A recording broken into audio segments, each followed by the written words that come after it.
You saw in the Solvulator a picture of a judge and the picture of scales, because one of the great transitions in society requires the equivalent of a judge and scales to measure.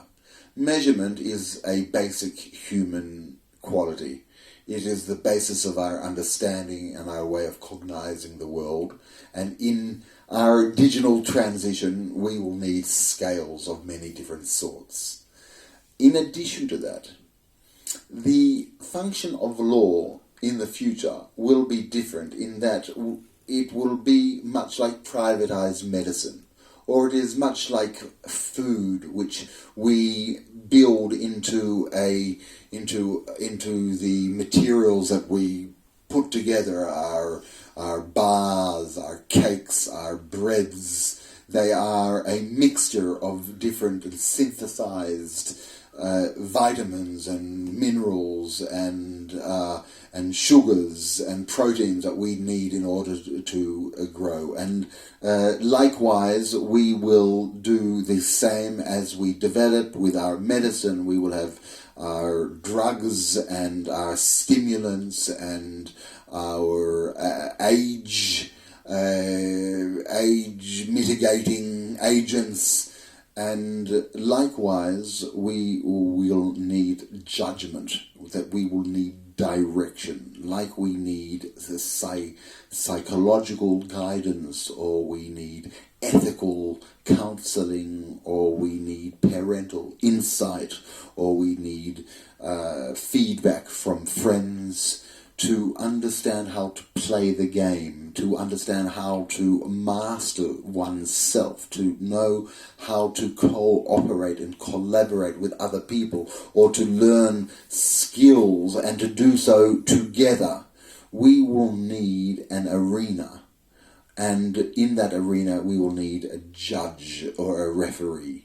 So not a judge which we are whipped, or we are punished, or we must pay fees and lawyers and representation and humiliation and where it is costly and inefficient, but rather referees where swiftly and seamlessly and orderly and with encouragement and with the correct amount of prosecutory deterrence if necessary.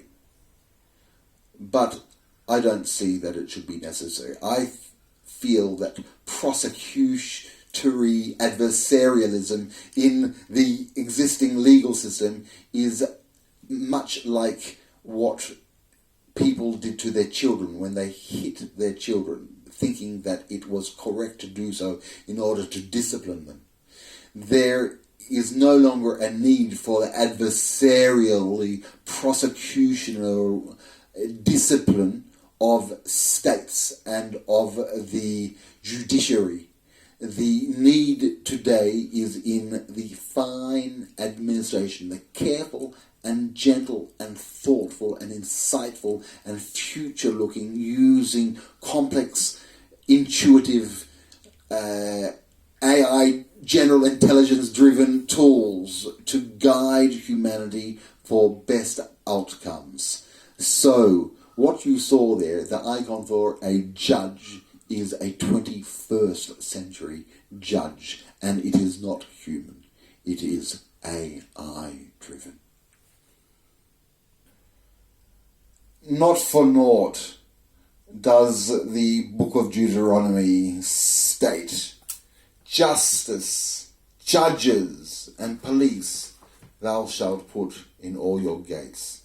The word for gate is sha'ar, and it can be played to mean eser, 10. But the idea of gate is accessibility. Just as the gates of the city, just as Jerusalem had 12 gates to its city, so too justice is administered as greatly and as far and as wide as possible.